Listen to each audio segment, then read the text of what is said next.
राज्यामध्ये आता विधानसभेच्या निवडणुका कधी पण जाहीर होऊ शकतात आणि त्या अनुषंगाने प्रत्येक मतदारसंघामध्ये संघटनेच्या माध्यमातून आपली कशी तयारी आहे, काय करायची गरज आहे किंवा आपल्या कार्यकर्त्यांचे मतं काय आहे ते जाणून घेण्यासाठी प्रदेशाने मला आज इथे पाठवलेलं होतं आणि त्या अनुषंगाने आज आपले इथले स्थानिक आमदार, आपले नेते पाचपुते साहेबांच्या उपस्थितीमध्ये, सगळ्या पदाधिकाऱ्यांच्या उपस्थितीमध्ये, सगळे आमचे कार्यकर्ते असतील, महिला मोर्चाचे आमचे सगळे पदाधिकारी असतील, युवा मोर्चा सगळेच कार्यकर्त्यांच्या उपस्थितीमध्ये अतिशय शांतते पद्धतीने, अतिशय व्यवस्थितपणे ही बैठक आज पार पडलेली आहे. कार्यकर्त्यांनी आपले आपले मतंसुद्धा मांडलं आणि संघटनेच्या अनुषंगाने खूप चांगली व्यवस्था इथे आमची उभी आहे आणि मला विश्वास आहे की खूप ही जागा आमची परत जागा परत साहेब इथून जे कोणी उमेदवार राहतील आपल्या पक्षाचे ते निवडूनच येतील. साहेब पाचपुते साहेब नक्कीच खूप चांगलं काम या मतदारसंघामध्ये त्यांच्या माध्यमातून उभं राहिलेलंच आहे.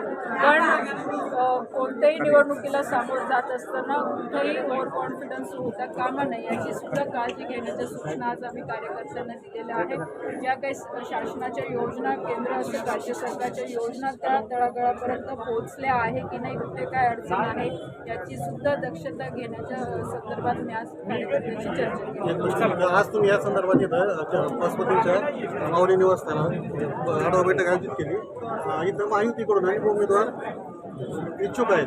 त्या संदर्भात आज असं समजायचं की पाचपुतेची असं उमेदवार ठरवायचा मला अधिकार नाही किंवा मी आज त्याच्यासाठी आलेली पण नाही. मी आधीच शब्द वापरला की संघटनेची बैठक आहे. शेवटी कोणाला उमेदवार द्यायचं, कोण उमेदवार राहील नाही राहील हा पक्षश्रेष्ठींचा विषय. त्या प्रक्रियेमध्ये आज तरी मी नाही आहे. मला आजची जबाबदारी ते मी पार पाडली. पाचपुते साहेब आज आमदार आहे, इथले स्थानिक लोकप्रतिनिधी आहे. नक्कीच त्यांची सुद्धा इच्छा आहे ना, ते कंटिन्यू पण होऊ शकतं. अजूनही कोणी इच्छुक उमेदवार असू शकतात, त्याच्यात दुमत नाही. इच्छा ठेवणं काही गैर चुकीचं आहे अशातलं नाही आहे. पण शेवटी तो निर्णय पक्षाचा आहे आणि कार्यकर्ता म्हणून किंवा लोकप्रतिनिधी म्हणून आपल्याला आपली आपली जबाबदारी पार पाडणं हे प्रत्येकाचं कर्तव्य. छत्रपती शिवाजी महाराजांचा पुतळा पडला त्या संदर्भामध्ये आपल्या पक्षावर अनेकांकडनं आरोप होत आहेत, त्याबद्दल काय सांगा? मी एवढंच सांगेल की या विषयाबद्दल नक्कीच आज त्याच्या वेदना महाराष्ट्रातल्या नव्हे तर देशातल्या प्रत्येक व्यक्तीच्या मनामध्ये आहे. कारण की शेवटी छत्रपती शिवाजी महाराज हे आपले दैवत आहे.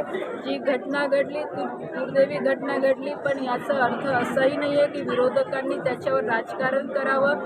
काल आपण बघितलं असेल की आदरणीय मुख्यमंत्री साहेबांनी आज स्वतः प्रधानमंत्री साहेबांनी स्वतःहून माफी मागितलेली आहे. कारण की शेवटी आज आपलं दैवत आहे. आज प्रत्येक जण कोणत्याही जातीचं असो, धर्माचं असो, आज छत्रपती शिवाजी महाराजांचं नाव घेतल्याशिवाय तो कोणतं चांगलं कार्य करत नाही किंवा ते होऊही शकत नाही. म्हणून याचं विरोधकांनी कुठेही राजकारण न करता ठीक आहे आज काय कारण असतील नसतील आज सरकार त्यांच्या माध्यमातून शोधतंय, पण अशा कुठे ना कुठे आस्थेच्या विषयामध्ये राजकारण होतं कामा नये असं माझं व्यक्तिगत मत.